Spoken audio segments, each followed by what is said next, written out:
The following may contain offensive language, adult humor, and/or content that some viewers may find offensive.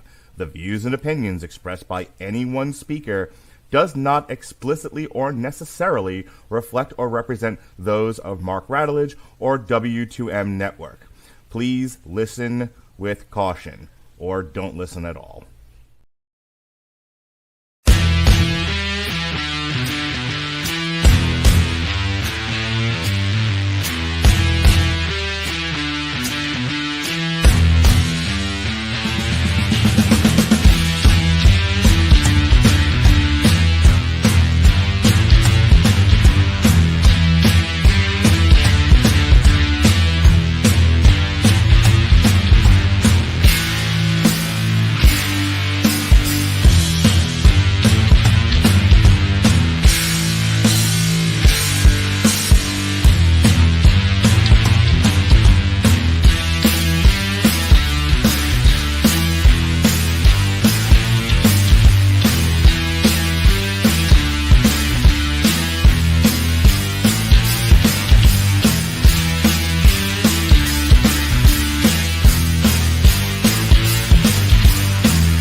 Helps if I put us back in the box. Good evening, ladies and gentlemen.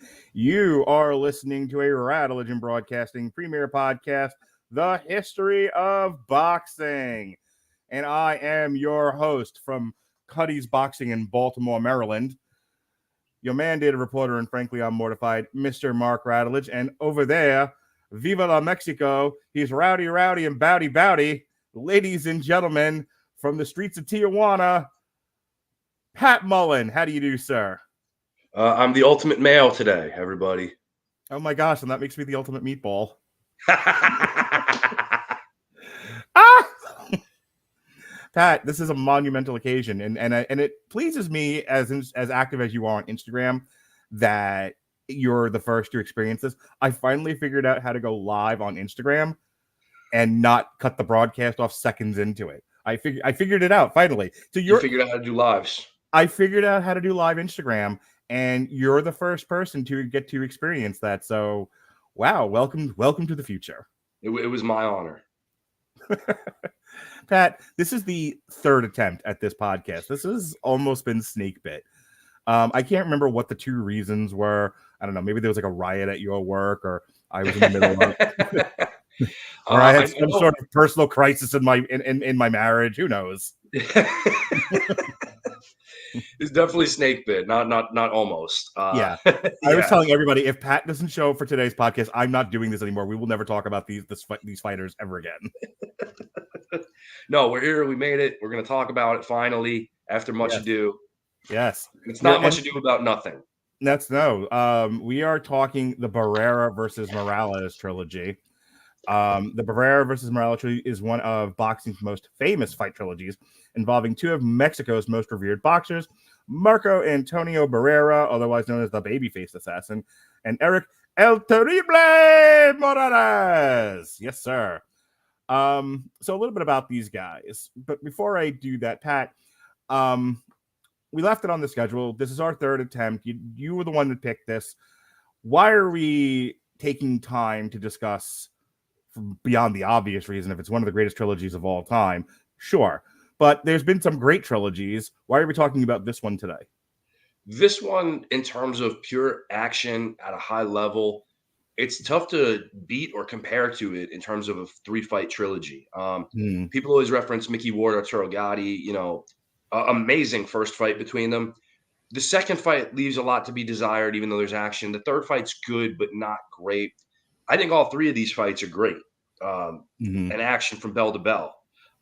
And aside from Mickey and Arturo had that respectful rivalry. These guys legitimately hated each other. There was a hard-on, hate-on between these guys, and it shows when they fight. It shows when they see each other at press conferences. A lot of those wounds have been put away over time now, but from that, really this started about 2 years before they actually fight for the first time. Up until about 2 years ago, these guys could not be in the same room together. They had nothing good to say about each other, and it goes back a long ways. But Did for one my of them money, call the in other? terms Did one of them say to the other, "He a bitch"? Sort of. Oh, Sort good. of. Shakur Yeah. Stevenson in good company. Yeah, some Ime Udoka action there. But yeah, this is maybe the best pure three fight series in modern boxing. And I don't say that lightly. There's been some great ones, but these two guys, for whatever reason, you're going to see these guys in just the picture of time, always at each other's throats. I don't care how buddy they are. I just picture these guys as old men, each one with a hand on the other's throat, with the right hand cocked, just ready to hit each other. Yeah, they are the picture of fight forever. I think in front of Jesus and God, at the gates of heaven, like, all right, we are ready to take you into the afterlife, and one of them just sucker punches the other. Oh yeah, Jesus Christ, just leave him outside. So before I get into the history of these two fighters and these three fights, there's a phrase, and I was thinking about this as I watched the fights. I've watched them between yesterday and today, and I was thinking about the Luis Castillo fight that we did a year ago, as a matter of fact. We first started doing the series. And it's a phrase that's bandied about a lot in contemporary boxing. We use the phrase fight in a phone booth, and that is, because it's a very small space and the guys are just up in each other's faces, and it's constant motion, it's constant punching. But there's another phrase, and I want you to talk about it, because for me, the Barrera Morales trilogy is, if you looked up this phrase in a book of phrases, this would be the picture. Fight Mexican. Talk to me about it. the Mexican style is aggressive. Take two to give one, but make sure your one is better than their two. Do not take a backward step. You make them move backward. Always press, always fight. If you take one, you better give one back immediately. And it's just a battle of wills as much as it is physicality in that Mexican style of fighting. And these two guys, especially in these three fights, just embody that so much. Yeah. Neither one was willing to give much quarter to the other. And we'll get into it in more detail, but I always watch these fights and I think about the narrative, because I know I'm going to talk about it for an hour with you. And I feel like the narrative of this one was war of attrition.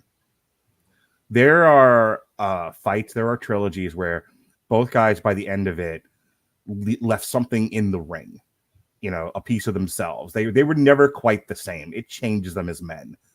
And I feel like that could be said of these three fights. These two guys went at each other like a tank army, and there was just a lot of smoke and debris and parts everywhere. And when it was done, it was like, well, there's nothing more left to be said here. Also, and I want you to just give me a quick line about this, and then we'll get right into it. The screwiest scoring I've ever seen. Yeah. And not in the 120-0 Canelo way. I mean, like, clear, it's a close, all three fights are close fights. And one guy seems to have edged it out over the other, and the judges go the other way. And you're like, okay, close fight. I feel like this guy got it this time, and the judges go the other way. And you're just like, are the judges fucking with the audience? That's what I want to know.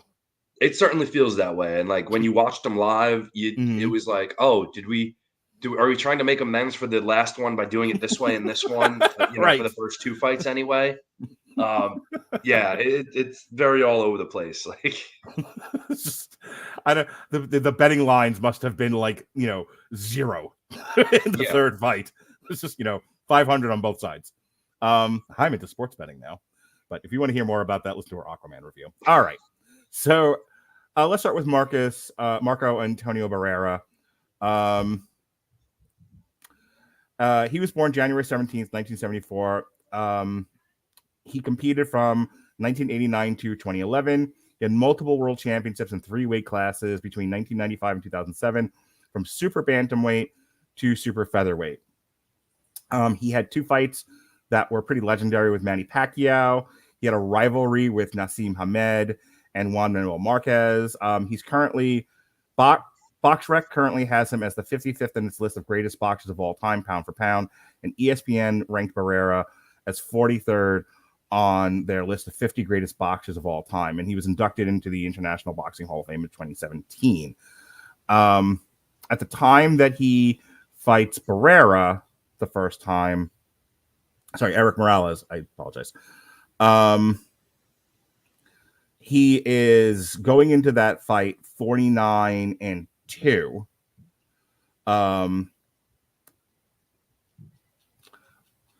So Erik Morales was born September 1st, 1976. And he competed from 93 to 2012. He is the first Mexican-born boxer in history to win world championships in 4 weight classes, ranging from super bantamweight to light welterweight. Morales defeated 15 world champions during the course of his career, and he's obviously famous for this, as well as fights with Manny Pacquiao. ESPN ranked Morales as number 49 in their list of 50 greatest boxers of all time, and Morales was inducted into the International Boxing Hall of Fame in June of 2018. So obviously these guys are 2 legends in the sport. But they come from 2 distinctly different areas of Mexico, Pat. And I know that's something you wanted to make clear because I think it plays into the narrative of these fights. It's a lot of what fuels this rivalry. Barrera is from Mexico City. Mexico City is generally pretty well-to-do in terms of its money, financial stability. The families there are pretty all well put together. It's largely an upper middle class area in terms of like what you would compare it to in the United States. Even some of it would be like, very ritzy. Whereas Morales is from Tijuana, and there's always been, for forever, people always joked about this poverty-stricken state of Tijuana. And now if you want to cross the border, you'll end up in Tijuana. And well, Tijuana is a very poor working class city where you have to fight for a lot of what you get there. So there is definitely a class divide between, Tijuana and Mexico City. And a lot of that fuels the hatred between these 2 guys, because people from Tijuana see guys from Mexico City as guys who've been handed everything, don't have to work, don't have to fight. And people from Mexico City see Tijuana as, the less thans, the undesirables. And that attitude is very clear from these 2 guys whenever they interact with each other. And that's part of what makes this so personal, aside from the fact that each of these guys are just really proud Mexican fighters, each one looking to carry the banner of being the Mexican fighter of the era. And, Morales is also fueled because Barrera at one point in time, before his 2 losses to Junior Jones, was seen as the heir apparent to that Chavez throne of being the fighter who best represents Mexico. But then he had those 2 fights with Jones where he lost. Morales remained unbeaten. But because his style was a little more straight up and distance-based than Barrera, he still didn't get that same level of respect, even though he had been in with some great fighters, Daniel Zaragoza, Wayne McCullough. And so he's fighting for a lot in this as well. So let's get into a little bit more of their records, and then we can start talking about the background of this fight. Barrera has his first fight in November 22nd of 1989. He wins by TKO, and he proceeds to go undefeated for several years. He won the vacant Mexico Super Flyweight title in April 1st of 1992 in Mexico. He retained that belt for a while. He won a vacant NABF Super Flyweight title in August 28th of 1993 in California. And his first semi-major title here, he wins the WBA Pentacontinental Super Bantamweight. Boy, they are just great about coming up with different belts. The Pentacontinental Super Bantamweight title in Caesars Palace, Nevada, October 22nd of 1994. And then the first title anyone would actually give a shit about, he wins the WBO Super Bantamweight title. Nobody gave a shit about it then. The Arrowhead Pond of California against Daniel Jimenez. It's a unanimous decision over 12 rounds, and that made him 35-0. He defended that belt several times until he gets his first loss, the disqualification, as you were talking about, against Junior Jones on November 22nd, 1996, at the Ice Palace right here in my hometown of Tampa. Barrera was disqualified after his cornerman entered the ring too early. All right, what the hell happened here? Because that seems that's some pretty incompetence. He was getting his ass kicked, and they wanted to stop the fight. Okay, so Either way, he was losing that fight. Yeah, he was going to get knocked out, or as it happened, because his corner was desperately trying to stop the fight, but they couldn't get the referee's attention. They got into the ring, and so Barrera ended up losing on a disqualification. Okay, so they gonzoed, essentially. They threw themselves in the middle of the ring. Yeah. They hail a cab. All right, fair enough. So nice they did it twice. April of 1997, he loses again to Junior Jones for the WBO Super Bantamweight title. He dusts himself off and goes on a 3-fight win streak going into 1998, when he fights for the WBO Super Bantamweight title again and wins against Richie Wenton October 31st of 1998 at Boardwalk Hall in New Jersey. He retained that belt for a couple of fights, and then he gets to this one, which you got to tell me about. It's a TKO in the 4th round against Cesar Nahara, but it was later ruled a no contest after Nahara's fight record could not be verified. What the hell, Pat? There's nothing to talk about here. It's just, they threw a guy in and falsified a record, and yeah. Boxing, everybody. All right, and that's what got him to the Erik Morales fight. So Erik Morales, he starts off against Jose Origel, the KO in the 2nd round in Tijuana, Mexico, in March of 1993. He proceeds to go on a tear. He takes on Jose Valdez December 19th of 1994 and wins the WBC Super Bantamweight. The Mundo Hispano. Just making shit up now. The Mundo Hispano Super Bantamweight title. He wins the Mexico Super Bantamweight title against Enrique Jupiter in a TKO in 1995, April 21st. Then he wins the NABF Super Bantamweight title in Arizona Charlie's Decatur, Las Vegas, Nevada, 1995 against Juan Luis Torres. He wins a vacant NABF Super Bantamweight title again in Tijuana, Mexico against Kenny Mitchell in a 2nd round TKO. Poor Kenny. Retains, and then he wins his first major title against a KO in the 11th round in El Paso, Texas against Daniel Zaragoza. So tell me about that fight, Pat. So Zaragoza is a well-respected champion, older guy, one of the great characters because he was a horrific chain smoker, but never got tired during fights. Just had this endless gas tank. Please tell me he fought like the Sandman with the cigarette. Yeah, he should have.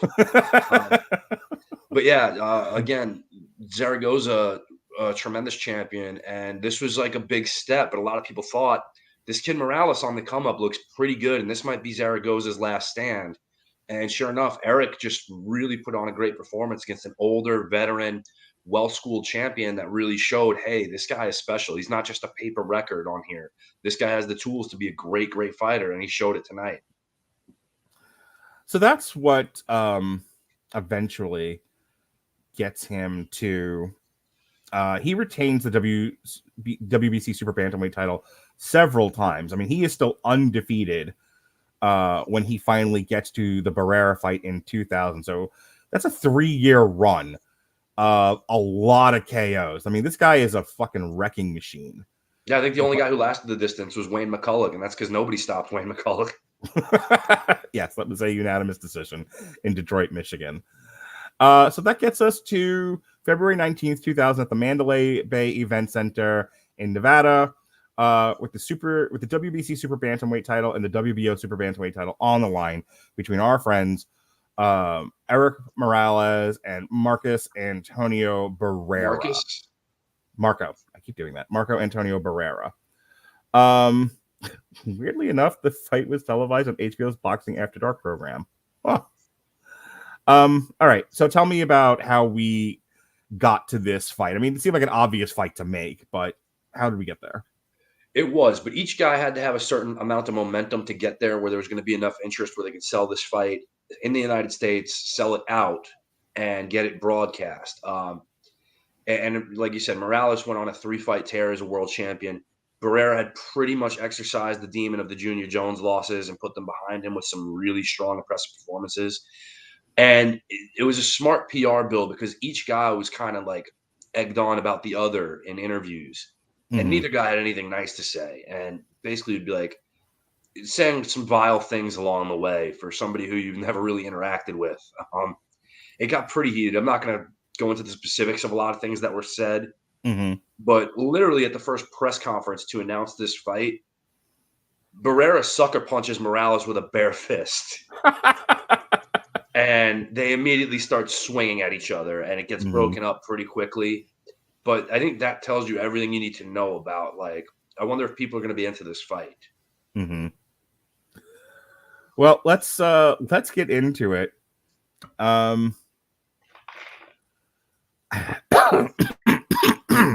Excuse me. All right, so these guys, they get put in the ring, and like I said, Barrera goes into the Morales fight 49-2. Morales goes into the fight 35-0. So we really are seeing the two guys at this time, two of the best in the division going at it. This is the best fighting the best. To be the man, you got to beat the man. So let's just get into this fight. I'll tell you, Barrera should not have won this fight. It definitely should have gone to Morales. Morales wallops him with some really hard shots, but to Barrera's credit, you talked about like what is it to fight Mexican, give one to get one. I've never seen two guys with such granite chins take the shots that these two took. Like, I started to wonder, like, is it just a weight class thing? Because if they had been heavyweights, they'd have been dead. We've talked about some fights where it's just nonstop punching, like Hagler Hearns, the Castillo fight or whatever. And this was another example of these two guys. I mean, like, I was paying really close attention to that first fight to neck movement after a while, because these two guys would take shots and you could actually see their head and neck get visibly jolted and keep coming. Yeah. There's not a knockdown in that first fight. It's just two. Technically. Yeah, technically. There's some slips here and there, I think, over the course of the three fights, but there was nary a legit knockdown, as I recall, in that first fight. And while I don't think Barrera should have won, I give him all the credit in the world. And so yeah. You don't think Morales should have won? I don't think, yeah. Thank you. These two guys and their names. I don't think Morales should have won. I give him all the credit in the world for, like, just, he never stopped coming. Barrera never, I'm going to get these names right. Barrera never stopped coming at Morales. And Morales, really, like, over the course of 12 rounds, hit him with some crazy hard shots. You just, again, it's that hate fueled, Mexican pride fueled war of attrition that you talked about, right? And these aren't light hitters. These are guys who finish almost everybody they go in there with. So for them to stand there toe to toe the way they did for 12 rounds, constantly hit each other with clean, vicious punches. This isn't a guy landing on a shoulder or just grazing a guy where you get a highlight of maybe 3 good, solid, clean punches that landed in a round. These guys are landing 30 clean punches around on each other at a high clip. And and maybe eventually one guy takes a backward step. But when he does, he doesn't fight hurt. He fights, I'm okay, and throws back. And it's just incredible to see. And to me, much like you, Barrera gave better than he got in most of the rounds, including late in the fight where he basically should have gotten a knockdown credited for him against Morales, but the referee elected not to call it that. He called it a slip. To me, it was a knockdown. To him, it was a slip. It's whatever. It doesn't mean anything on the scorecards at this point then. But, again, I think in a fight like this, you always have to look at it when you're trying to score it objectively as who would I have rather been when that round ended? And in the majority of those rounds, I wouldn't want to be either guy. But if you had to pick one, I would have rather been Marco Antonio Barrera, who just seemed to be able to back up Erik more than vice versa. And his shots seemed to have more of an effect on Erik than Erik's did on Marco over the course of that fight. As brutally even as it can get, but with one guy having a somewhat clear edge to me as I watched it. Yeah, Morales doesn't fight entitled. I know I say that about a lot of fighters. That's not this case. He was not like, why isn't this guy going down? It was more of that kind of Rocky Drago thing of like, what more do I have to do to put this guy down? Yeah. Like, this puts down everyone else. This should be done by now. Because here's the thing. He's not, again, not fighting entitled, not going, I did my average best, and why isn't that working? This is, I gave this guy everything and the kitchen sink, and he's still coming. It's like, what are you made of, pal? And Erik's corner is actually run by his father. Most times this is a disastrous relationship in boxing.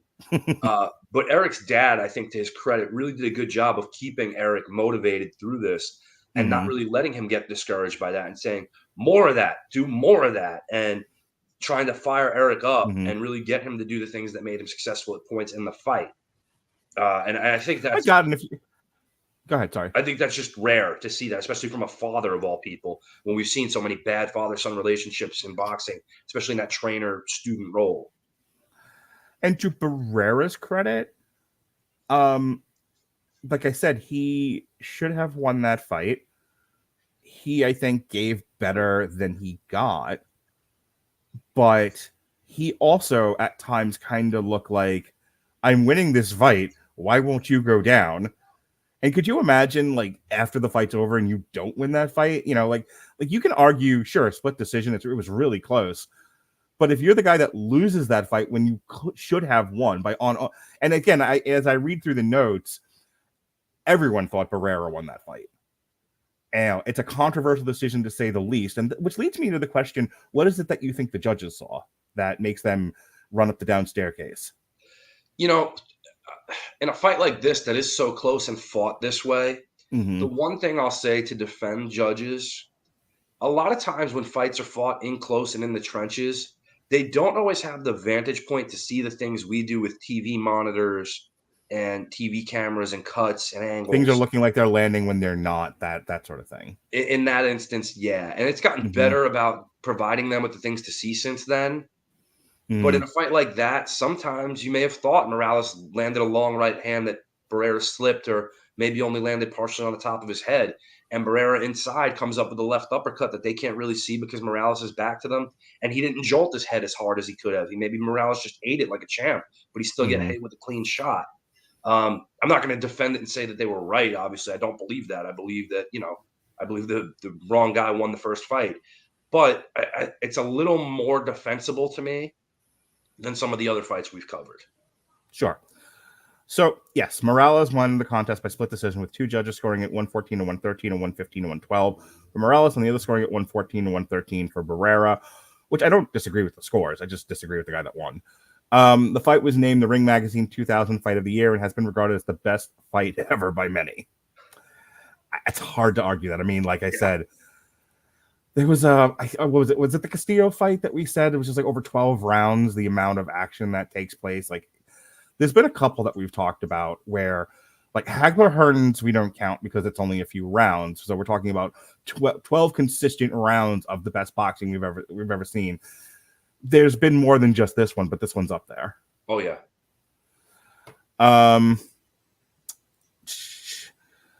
So, as I said before, this fight was televised on HBO's Boxing After Dark. Critics have provided highly positive reviews for this fight. Barrera was the underdog of the bookmakers for this fight, with some pushing him up as 5-1 to win the fight. Morales towards evens. Okay, so with that said, so Erik Morales wins the fight. Sorry, yeah, Barrera. Jesus Christ, Barrera wins the fight. No, Morales wins the fight. Yes.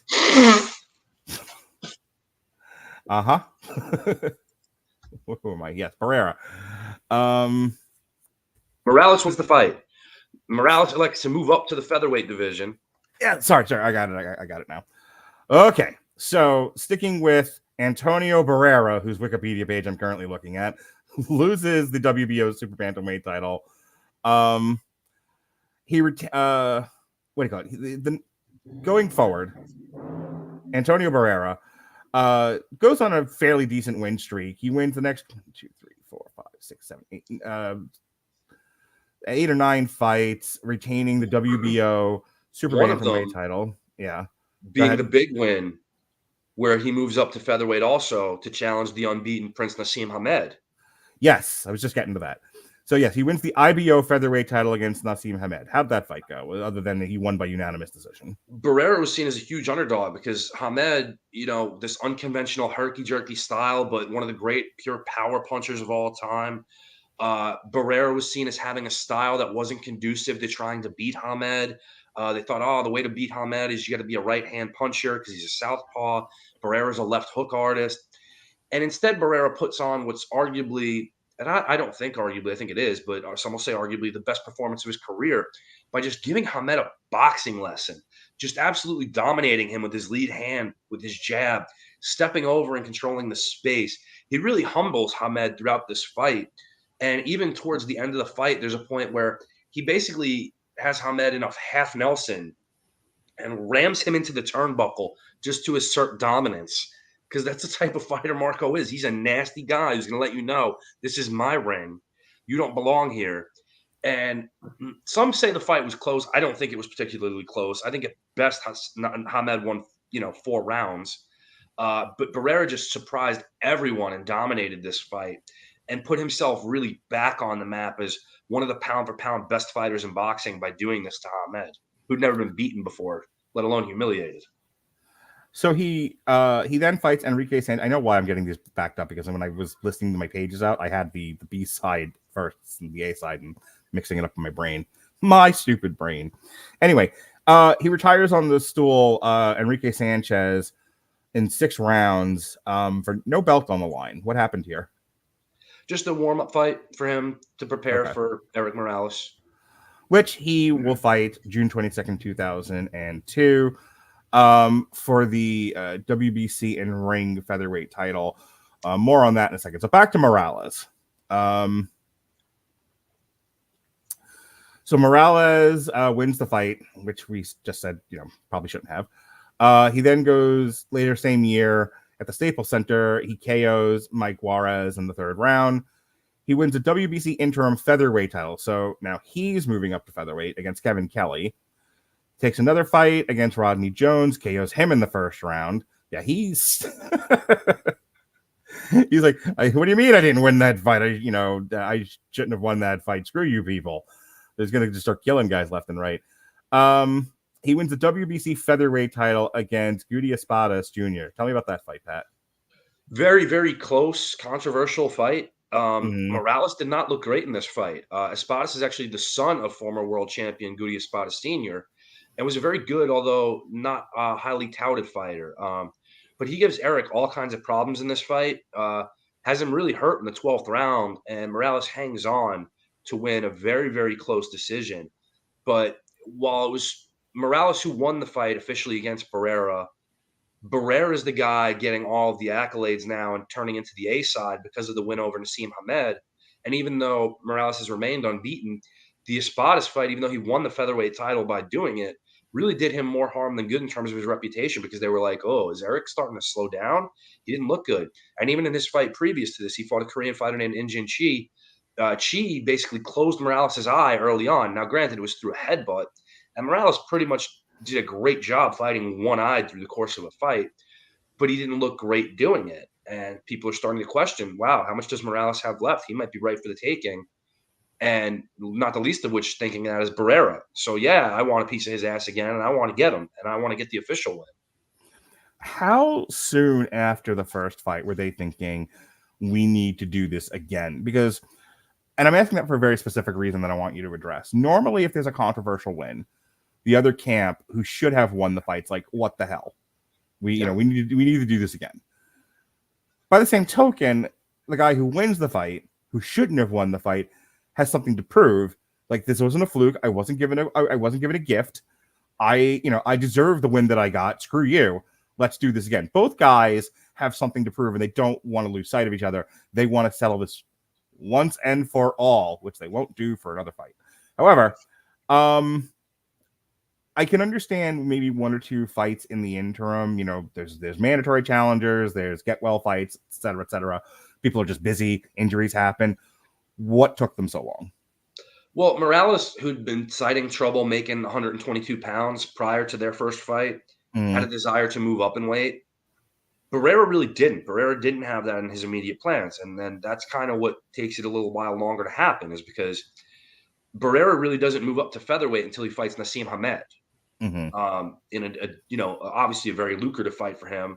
But Erik was already campaigning there at that point with the intention of staying there, not moving down. And Barrera didn't have any intention of going up to 126, even if it was for a fight with Morales at that time. Fighting Hamed was very different because Hamed generates a much bigger payday. And obviously the Barrera camp was rightfully confident he would beat Hamed and really establish himself as the A side by doing that. So that's why it took, nearly it took 2.5 years really to get them back together. So let's get into this next fight. Barrera Morales 2 for Honor and Pride was for the WBC Featherweight World Championship. I have it right here. And the vacant ring. Sorry. It was for the WBC and vacant ring featherweight titles. Yep. All right. So, and this one was funny to me because this is the one where we were, you and I were talking offline about how Morales should have won this one. Yeah. And Barrera does win it.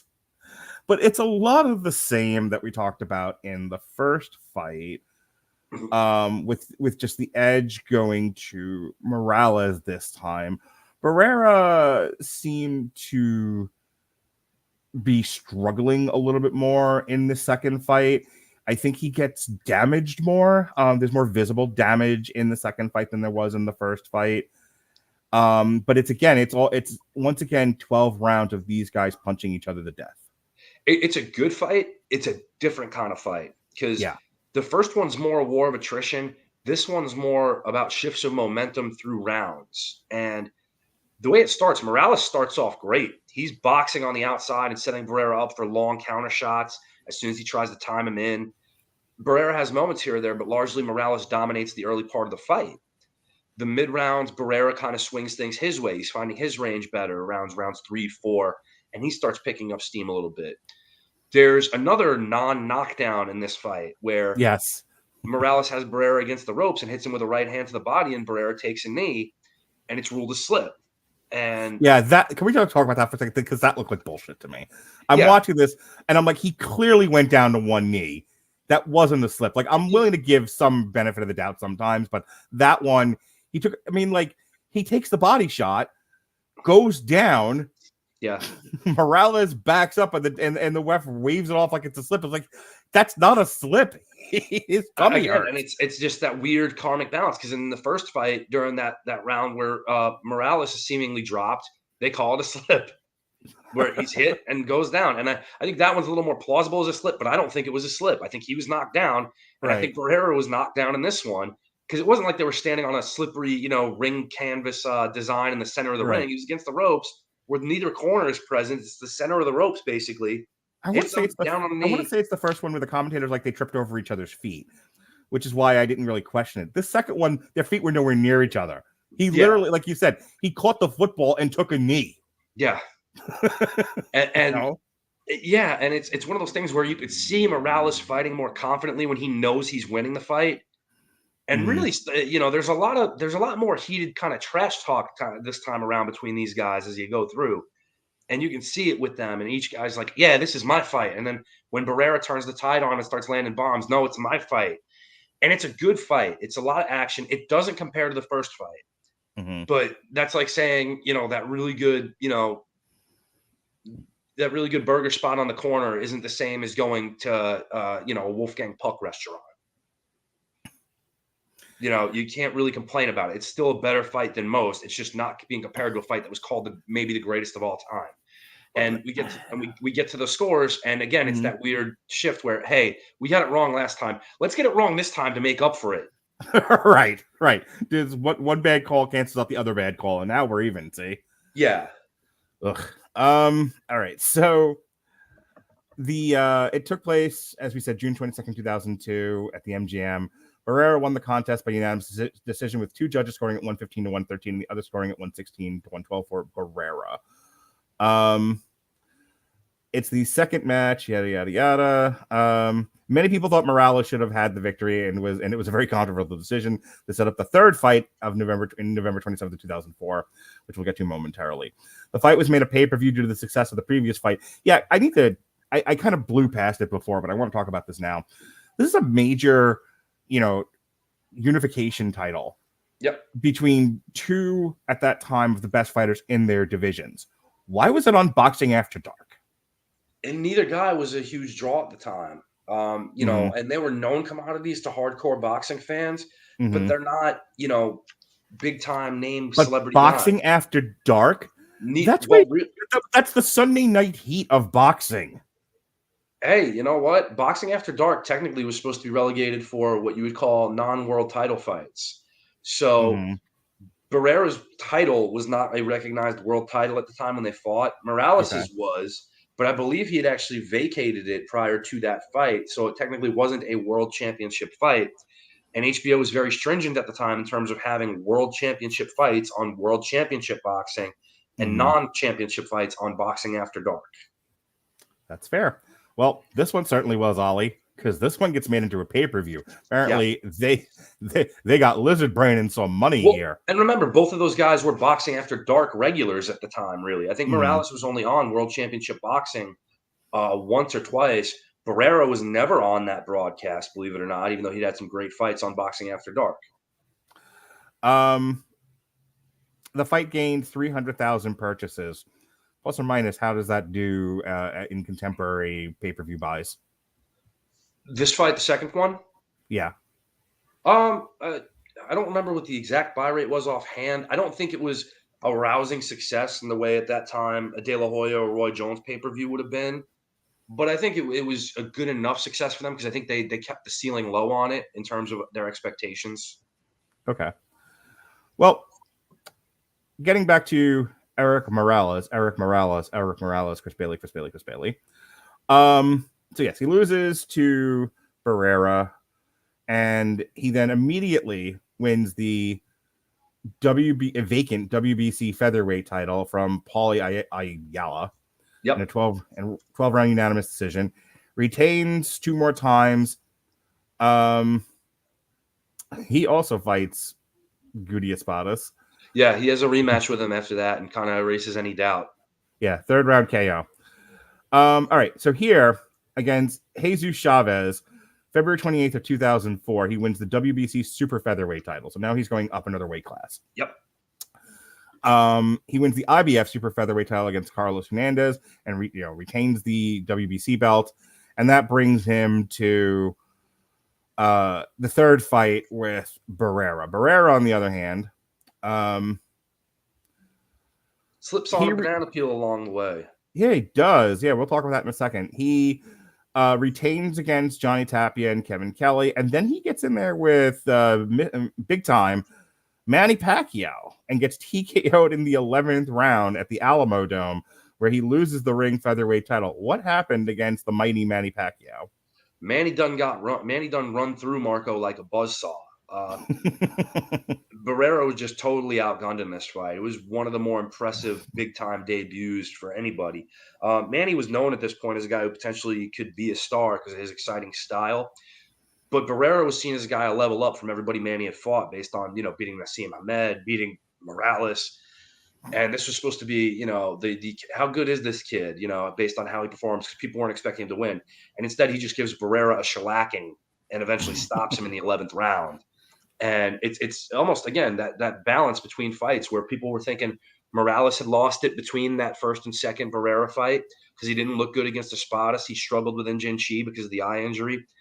Now you get Barrera, who just gets absolutely walloped by this kid Pacquiao, and they're like, oh, is Barrera done?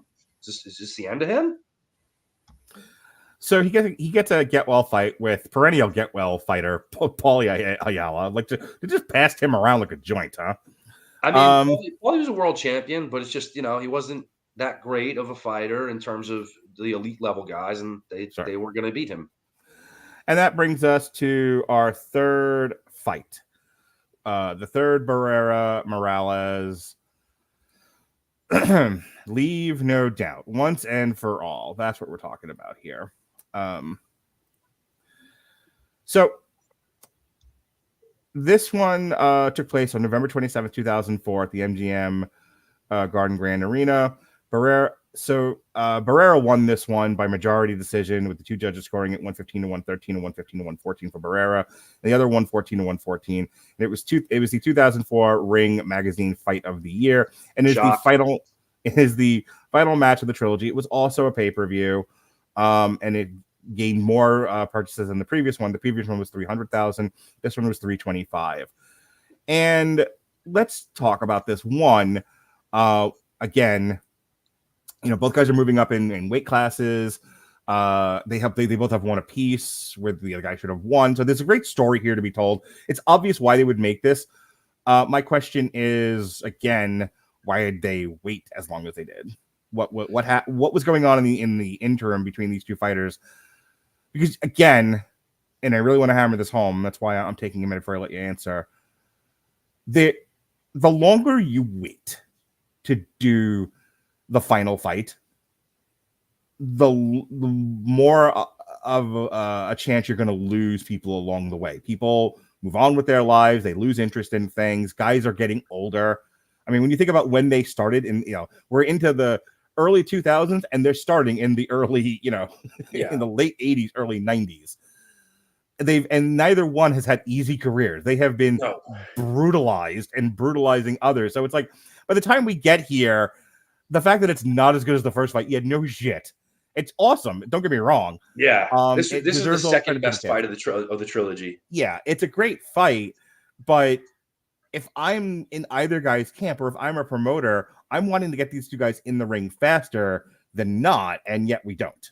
Well, because they have alternate career plans. I mean, again, so Morales loses his belt to Barrera and has to go back to the drawing board. He knows he's not going to get an immediate rematch. It's just not a thing that's going to happen. So what does he do? He's like, I could either sit here and take non-title fights and wait and campaign, or I can do something better. I can move up and I can win titles in another division, which is essentially what he decides to do. Barrera, again, since he's the man in that division, has no plans to move up. Now they have to come to me. I'm the A side now. And that works great for him until Manny Pacquiao runs through him, as he did. And now Barrera knows, my stock is down. I have to do something here. Hey, what's Erik doing? I can move up. He's got belts. I'm not going to beat Manny immediately. Let's move up and see what Erik's doing, and I'll take this fight. And, that's it. 2 years between these fights each time is not the worst. It's not like this is a Canelo Triple G situation where Canelo waits for Triple G to collect the ARP to give him right. It's nothing like that. But it's one of those things where it's timely enough. Boxing is not an easy sport. 2 years between, if they fight each other 3 times over a 6-year period, and they're not just fighting each other, they're fighting other guys. That's a lot of everybody else in the division. And I want to say that because we all, you look at like the Deontay Wilder, Tyson Fury trilogy, and they didn't fight anyone else.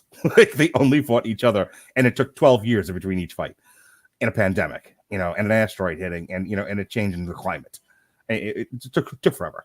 But it was like these guys not just fought each other in that 6-year period; they fought everyone they could have. Literally, there was no ducking going on here. It was like you're talking Nassim Hamed, Manny Pacquiao, Carlos Hernandez, Jesus Chavez, Goodies, all world champions. Right. Some of them on the pound for pound list. Like they're not really wasting time. It's going to make this statement. I don't know if you agree with it or not. It's a shame they're not heavyweights, because that's what people pay attention to. And I don't say that because I have a fetish, but I say that because the average person, when I get asked by people who don't watch boxing, who's the champion, they're not asking who was the fucking super featherweight champion. No. They're asking who is the heavyweight champion. Yeah. Who's champion of boxing? it's Tyson Fury and Alexander Usyk right now. And even then, I have to say, just for shorthand, I just go Tyson Fury because nobody fucking cares about the four belt situation. Boy, you want to lose a crowd real fast. Talk about the four fights, the four belts in boxing, and how nobody ever fights. And then the subdivided belts. Yeah, it's like I had to explain as a kid to my friends like who were getting into it at the time. There, I was like, no, they're not different leagues. Like everybody can still fight everybody. There's just four champions. Yeah. And everyone goes, but for why? And boxing fans ask much the same question. But like I said, you have two guys over a 6-year period who fight everybody and each other. They deserve all the credit in the world, but I think it's a part of the story to address all of that. Yeah. And this fight is maybe the closest of all of them. I actually scored this fight a draw. I have it 6-6 at the end. Could you imagine? Which, I mean, for me, I think it should have been scored that way because that's how I scored it. But to me, it would have been the perfect way to wrap it up, where these guys are just eternally deadlocked because that's how they fought. That's how the rivalry really is to the people who watched it. It's just these guys fighting each other till the end of time on even terms throughout history. And that's it. That we finally they have their rubber match. Barrera wins by a majority decision. Barrera wins, and they're done here. So let's talk about what happens to Erik Morales after the loss to Barrera. He does something that Marco was never able to do. He beats Manny Pacquiao. Yes, he does. He wins the IBA and WBC international super featherweight titles, which again sounds made up. Then proceeds to go on a 4-fight losing streak, including 2 of those to Manny Pacquiao, because Manny Pacquiao ain't going to have no mess. Yeah, Manny went to a better pharmacy. Okay, Pat. He also fights loses rather in a unanimous decision to Zahir Rahim, where he tried to move up and win another world championship against Rahim, who was just a good, slick fighter that made Erik look very bad. He finishes out his career not too badly. He goes up another weight class and wins. He wins the WBC international welterweight title against Jose Alfaro. He took 3 years off and came back as a junior welterweight. Right. He wins absurd when you think his prime was as a featherweight. He wins a WBC silver light welterweight title from Willie Lemond, which he then defends. And then he runs into, for the WBA interim light welterweight title, Marcus Maidana. He wasn't expected to do well in a fight. It was thought he was going to get eaten up in, and he fights pretty damn well throughout. He closes Maidana's eye. It was a pretty impressive performance from Erik. It's a majority decision. That's not bad for our man Erik Morales. I mean, this guy went out like a fucking champ. Yeah. He'll have his final victory against Pablo Cesar Cano. 10 rounds. He retired him on the stool for the WBC light welterweight title. And then that's it. Title in the 4th division. Yep. And then he loses twice, finally getting KO'd in the 4th, going out on his shield. No disrespect. All the respect in the world. He loses to Danny Garcia at the Barclays Center in 2012. That was 11 years ago. The man started in 1993. Bro, I was a junior in high school in 1993. He finished. I was married with 1 child in 2012. Jesus Christ, that's a hell of a career. In March of 2013, Morales revealed that he had planned to fight one more time. He said a bunch of stuff. But it's just not for me, but for everyone involved in my career. Morales said in June of 2014, Morales had officially announced his retirement, foregoing a farewell fight. In July of 2018, Morales won a seat in the Chamber of Deputies in the Mexican Congress for Baja California. He currently serves in the Legislative Body's Committee on Sports. So good for him. Hall of Famer, nothing bad to say about the guy. Interestingly here, he had 2 pay-per-view fights with Pacquiao, as we were talking about before. They both did 350 and 360. Not bad pay-per-views with the Pac-Man. So that is the story of Erik Morales. We now talk about Mr. Barrera. So Barrera wins the 3rd fight with Erik Morales. He then proceeds to retain and win the IBF super featherweight title and the WBC super featherweight title. And then he gets in there with our man, Mr. Revenge, Juan Manuel Marquez. He loses by unanimous decision. March 17th of 2007, he lost the WBC super featherweight title. He then takes another crack at Manny Pacquiao. It goes as you might expect. He loses by unanimous decision. He takes 2 get-well fights, one of which ends in a DQ. And then, Pat, please tell me about this. He fights Amir Khan. Yeah. And loses in the 5th round for the WBA International and WBO International. Barrera was cut from an accidental head clash. Tell me about this fight. I mean, it's an older, used up Barrera against the up-and-coming Amir Khan, who they were trying to match very carefully with. Mm-hmm. They thought, oh, it's a big name we could put on his resume. And Khan's just way too fast, way too young, way too strong. They do butt heads in the 5th, and Barrera gets the worst of it. So because they'd already completed 4 rounds, goes to the scorecards. No surprise, Amir Khan's ahead on all of them.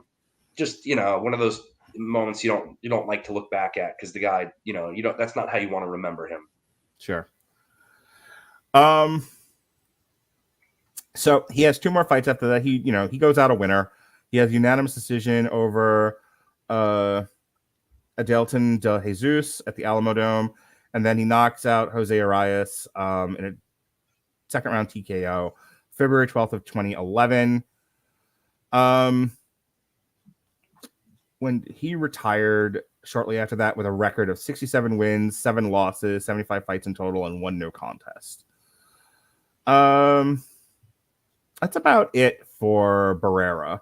Anything else about him of note? He became a promoter working as part of Golden Boy with Oscar De La Hoya, Bernard Hopkins, and Shane Mosley for a time. Did a lot of commentary on Spanish language TV after this. Has done some exhibitions and things, but largely kind of he really kind of doesn't do anything out of the ordinary. I think he still has a show on ESPN Deportes that he does for boxing, which is substantially more popular in Mexico. I think he's been hosting it for if it's still running, it's been on for 10 years at this point. So good for him. It's a steady gig where he's not getting hit. He actually had a pay-per-view on the Fight Net on Fight TV against. Oh, was it the exhibition? Yeah, against Ponce de Leon on November 20th of 2021. So the final wiki entry on this. Barrera and Morales later became friends. The 2 hosted a show on YouTube named Un Ran Mas, where they spoke about boxing, fight, entertainment, politics, and other topics. Oh, they do a podcast. That's cute. Yeah, it didn't last. However, the show was promptly canceled. Of course it was.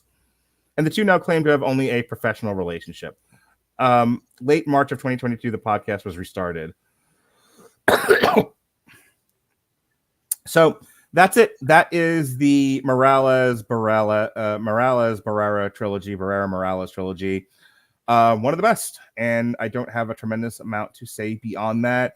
When Pat and I started doing the history of boxing, it was we want to talk about some of the best or most interesting fights. So a lot of times it is some of the best boxing you're ever going to see. And sometimes the guy getting hit in the nuts a bunch, and I have a funny sense of humor.